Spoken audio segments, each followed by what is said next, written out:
नमस्ते, सत श्री अकाल। मेरा नाम है राज। बात करते हैं 4 कंपनीज़ के बारे में। अब इन चारों कंपनीज़ को जब मैंने पढ़ा तो ग्रिप मुझे फिर भी किसी पे नहीं आ रही है, लेकिन फिर भी अगर मेरे कनपटी पे ऐसे पिस्तौल लगा के और मुझे पूछा जाए कि भाई इन सब में सबसे बेस्ट कंपनी कौन सी है, फिर भी ऑन द बेसिस ऑफ जो भी मैंने रिसर्च करी है, तो मुझे लगता है मैं नंबर 1 पे स्टरलाइट को रखना चाहूँगा और नंबर 2 पे बिलियन ब्रेन्स को। क्यों ऐसा कह रहा हूँ, चलिए उसको समझ लेते हैं। और मेरा वीडियो देख के ना बाय सेल मत करना, ये वीडियो कोई बाय सेल रिकमेंडेशन नहीं है। अगर आप ऐसा काम कर रहे हो तो आप बुद्धू हो, आपको होशियार बनना है तो लिंक नीचे दे दूंगा डिस्क्रिप्शन में। वर्कशॉप और मेंटोरशिप प्रोग्राम है, जाओ पहले उसको देखो, उसके बाद आप ये सारे काम करने के लायक बन जाओगे। तो चलिए शुरू करते हैं। स्टरलाइट टेक्नोलॉजीज कंपनी करती क्या है? ये कंपनी एक ऐसे सेक्टर के अंदर काम कर रही है जो कि 10 से 15% की CAGR से ग्रोथ हो रहा है, जो कि optical cable, optical fibre cable और ऑप्टिकल फाइबर केबल को जोड़ने के लिए जो कनेक्टर्स होते हैं, ये सारा काम खुद से कर लेते हैं। ठीक है जी। दुनिया के अंदर ये सेक्टर बहुत तेज़ी से ग्रोथ हो रहा है, और अगर अकेले US के अंदर ही बात करी जाए तो मुझे पास नंबर नहीं है, पर बहुत ज़बरदस्त है। ये कंपनी 30% की CAGR से ग्रोथ करने वाली है, और अगले 2 से 3 साल बहुत ज़बरदस्त ग्रोथ करेंगे, ऐसा मैनेजमेंट का बोलना है। और मेरा तो तरीका सिंपल सा है किसी भी कंपनी को एनालाइज करने के लिए। 3 चीज़ें सबसे पहले देख लो। मैनेजमेंट की कमेंट्री गाइडेंस बुलिश है, बिल्कुल बुलिश है। दूसरा है नंबर, बहुत बढ़िया आ रहे हैं। तीसरा है चार्ट, हाँ चार्ट भी अच्छा है, हाल फिलहाल थोड़ा सा गिर रहा है, लेकिन ओवरऑल मुझे ठीक लग रहा है, और कंपनी के ऊपर भी थोड़ी थोड़ी ग्रिप आ रही है एज कंपैरिजन बाकी 3 कंपनीज, उनका भी नाम लेंगे। ठीक है, इस वजह से मैंने इस कंपनी को नंबर 1 रखा है। एक तो सेक्टर में ग्रोथ है, गवर्नमेंट की तरफ से भी सपोर्ट आ रही है। गवर्नमेंट चाहती है हमारी जो करंट कैपेसिटी है इंडिया की, जो यूटिलाइजेशन या ज़रूरत है 1.5 गीगावाट्स है, 2025 का नंबर बता रहा हूँ, और 2030 में गोइंग फॉरवर्ड ये 8 गीगावाट्स पहुँचने वाली है, जो कि 4 गुना होने वाली है यहाँ से। अब जो ये केबल्स हैं लगती कहाँ कहाँ पे? ये लगती हैं आपके जो 5G नेटवर्क हैं, डेटा सेंटर है, AI का इंफ्रास्ट्रक्चर है, और जो क्लाउड, जो हमारा AI क्लाउड है, वहाँ पे लगती है। इन्होंने 2 स्पेशल केबल भी बनाई है जो कि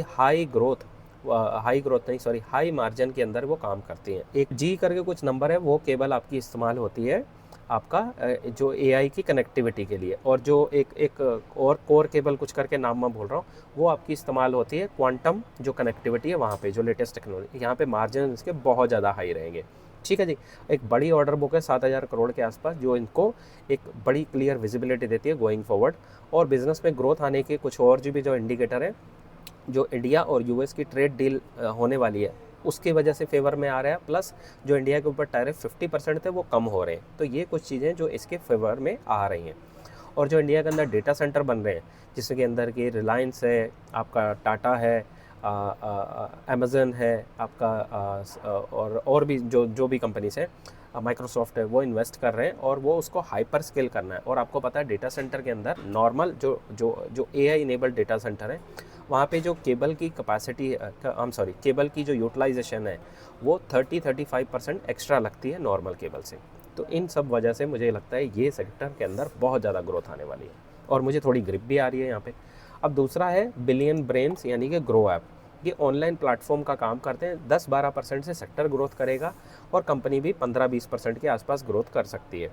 ऑनलाइन प्लेटफॉर्म बिजनेस है जो कि आम लोगों को स्टॉक खरीदना, बेचना, ट्रेडिंग कराना, इंडेक्स फंड आपका, फिर डेरिवेटिव यानी कि ऑप्शंस एंड ट्रेडिंग कराना, बॉन्ड में पैसा लगाना, IPO के लाना, और जो हाई नेटवर्थ इंडिविजुअल रहते हैं उनका वेल्थ मैनेजमेंट का सारा काम कर लेते हैं, कहीं नहीं जाने देते। एक बार कस्टमर आ जाए इनके प्लेटफॉर्म पे, फिर ये आपको पर्सनल लोन भी दे देंगे, लोन अगेंस्ट आपकी सिक्योरिटी भी दे देंगे, मतलब कुछ छोड़ेंगे नहीं है भाई लोग, और ज़बरदस्त ग्रोथ कर रहे हैं। मैंने इनके जो पीयर्स हैं, जैसे कि एंजल वन हो गया, 360 हो गया, मैंने उनको पढ़ा नहीं है, लेकिन सुनने में ये आ रहा है कि इसकी ग्रोथ उनके कंपैरिजन में कहीं ज़्यादा बढ़ती चली जा रही है, जिस वजह से इनका स्टॉक ऊपर की तरफ को जा रहा है, पैसा बनाने की प्रोबेबिलिटी कहीं ज़्यादा लग रही है।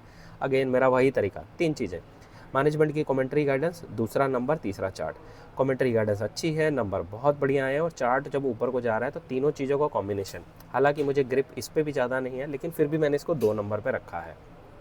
अब आते हैं हमारी तीसरी कंपनी की तरफ, जो कि एक्सेस कैड। क्या करती है ये कंपनी? ये कंपनी टेक्नोलॉजिकल जो कंपनीज रहती हैं, जैसे कि आपकी कोई कंपनी एरोस्पेस में काम कर रही है, इंजन के ऊपर काम कर रही है, बोइंग का जहाज़ बना रही है, तो उसके कंट्रोल पैनल हो गए, और जो भी ऐसी टेक्निकल चीज़ें रहती हैं उनको ये बनाना, डिज़ाइन करना, डेवलप करना, उसके अंदर ये काम करते हैं। बेसिकली उन सब के लिए सॉफ्टवेयर भी बना के देते हैं। कॉन कॉल PPT बहुत छोटा था, कोई खास इन्फॉर्मेशन नहीं है, और इन्होंने बोला गोइंग फॉरवर्ड आज की डेट में 1000 करोड़ का रेवेन्यू कर रहे हैं, 2030 तक ये इसको 10x कर देंगे। बोल दिया भाइयों ने कॉन कॉल में, ये भी बोला कि आओ हमारी फैसिलिटी आके देखो, आपको भरोसा आ जाएगा। उनका काम था बोलना, हमारा काम था सुनना, मज़ा आया, ग्रिप नहीं आई। और सिंपल तरीका क्या है, मैनेजमेंट की कमेंट्री गाइडेंस अच्छी है, नंबर इनके इस साल अच्छे नहीं आए। इन्होंने बताया कि इनका जो ऑर्डर है, अमेरिका और ईरान लड़ाई होने की वजह से वो असाइनमेंट जो ऑर्डर जाना था वो सामने वाली जो पार्टी है कंपनी, उसने लेने से मना कर दिया। तो इन्होंने कहा ये टेम्परेरी सिर्फ डेफर हुआ है अगले क्वार्टर में, लेकिन ये हमारा कोई इशू नहीं है। एक ठीक ठाक ऑर्डर बुक होगी या नहीं है मुझे वो आइडिया नहीं है। और नंबर अभी हाल फिलहाल गड़बड़ हो गए, नंबर गड़बड़ हो गए, मुझे समझ भी नहीं आ रही, दूर रहना है। लास्ट कंपनी हमारी ज़ैगल प्रीपेड।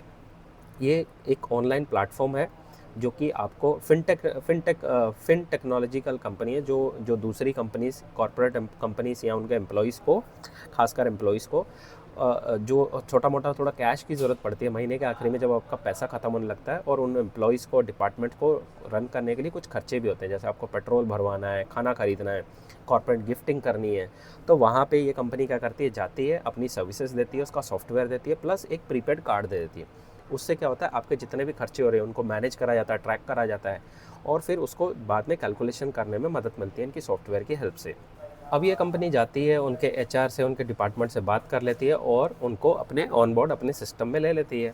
तो ये सॉफ्टवेयर भी डिज़ाइन कर देते हैं, उनके सिस्टम के साथ इंटीग्रेट कर लेगा और हफ्ते में आपको प्रीपेड कार्ड दे देगा। तो वहाँ पे जो भी ट्रांजैक्शन होगी उसका ट्रैक कर लिया जाएगा, उस बाद में मैनेज भी कर लिया जाएगा। ये इनका तरीका है।